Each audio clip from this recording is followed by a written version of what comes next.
Olá, seja bem-vindo e bem-vinda a mais uma aula de Física. Hoje nós veremos notação científica. Se você ainda não viu as aulas anteriores, não deixe de assistir. Os links estão na descrição. A medida de determinadas grandezas associadas a fenômenos naturais normalmente resulta em valores muito pequenos ou muito grandes. Por exemplo, o supercontinente Pangeia se dividiu em placas menores e deu origem aos continentes e oceanos atuais. Pesquisas indicam que a velocidade de afastamento foi em torno de 0,0000002 metros por segundo. A velocidade da luz tem um valor aproximado de 300 milhões de metros por segundo. Para simplificar a escrita e também os cálculos com números tão pequenos e tão grandes, é recomendável usar a notação científica. É comum muitos estudantes terem medo de usá-la, mas eu garanto que a vida fica muito mais simples quando passamos a entender e aplicar essa poderosa ferramenta. A notação científica nada mais é que um modo abreviado para escrever valores muito grandes ou muito pequenos, e a sua forma é a seguinte, em que A é um número compreendido entre 1 e 10 e N é um expoente positivo ou negativo.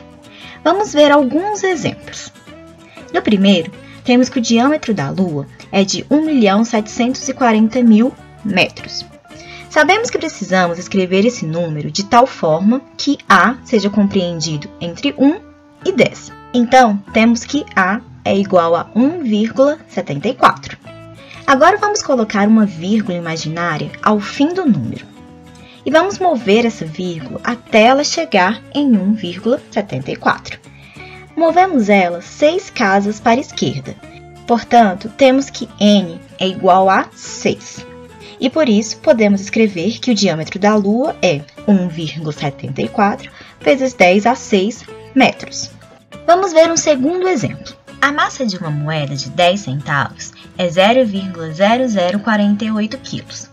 Como expressar esse valor em notação científica? Pois bem, vamos determinar, primeiramente, o valor de A. Ele deve ser maior ou igual a 1 e menor do que 10, como vimos anteriormente. Por isso, temos que A é igual a 4,8. Agora, vamos deslocar a vírgula até chegar em 4,8. Vimos, então, que a vírgula deslocou 3 casas à direita. Portanto, temos que o valor de N é igual a menos 3. E logo, podemos escrever que a massa da moeda é 4,8 vezes 10 a menos 3 quilos. Agora vamos observar os seguintes valores abaixo. Vamos escrevê-los corretamente em termos de notação científica. Vamos memorizar primeiro a seguinte regrinha. Toda vez que a vírgula existente ou imaginária se deslocar para a esquerda, teremos um aumento no valor de N, referente a um número de casas deslocadas. Se essa vírgula for deslocada para a direita, haverá uma diminuição no valor de N, também referente ao número de casas deslocadas. Vamos ver na prática. Nesse primeiro exemplo, a vírgula imaginária irá se deslocar 2 casas para a esquerda. Logo, o valor de N, que era 6, passa a ser 8. Portanto, escreveremos da seguinte forma, 3,28 vezes 10 a 8. O mesmo ocorre nesse segundo exemplo. A vírgula será deslocada uma casa. Por isso, o valor de N, que era de menos 5, passa a ser menos 4. Lembre-se que é um expoente negativo. Logo, menos 4 é maior que menos 5. Nesses dois últimos exemplos, deslocaremos a vírgula para a direita. Logo, haverá uma diminuição no valor de N. Então, os novos valores serão 1,6 vezes 10 a 2 e 2,5 vezes 10 a menos 4. Agora que já aprendemos a expressar números em termos de notação científica, vamos aprender algumas operações importantes. Para multiplicar potências de 10, devemos primeiramente multiplicar os valores de A de cada termo e somar os valores de N. Para dividirmos potência de 10, basta dividir os valores de A e subtrair os valores de N.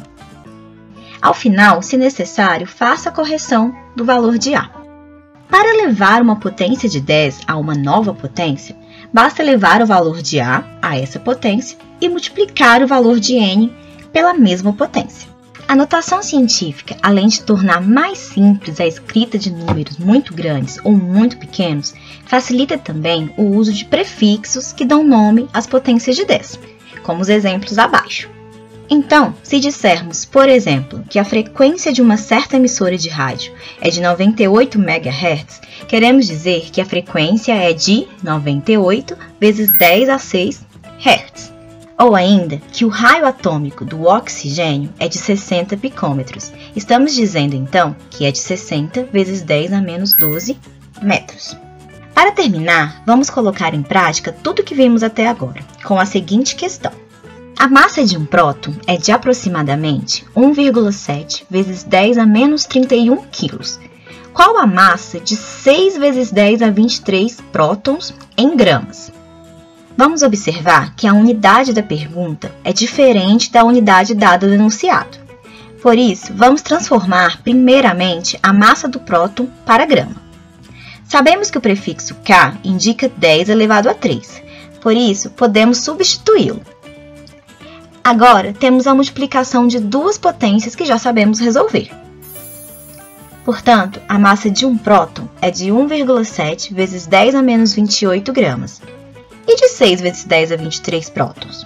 Resolvendo, temos como resultado que a massa de 6 vezes 10 a 23 prótons é 10,2 vezes 10 a menos 5 gramas, ou ainda 1,02 vezes 10 a menos 4 gramas. Ao longo das aulas, abordaremos sempre o uso de notação científica e transformação de unidades. Por isso, não deixe de se inscrever em nosso canal. Na próxima aula, aprenderemos sobre grandezas escalares e vetoriais. Então é isso, e até mais!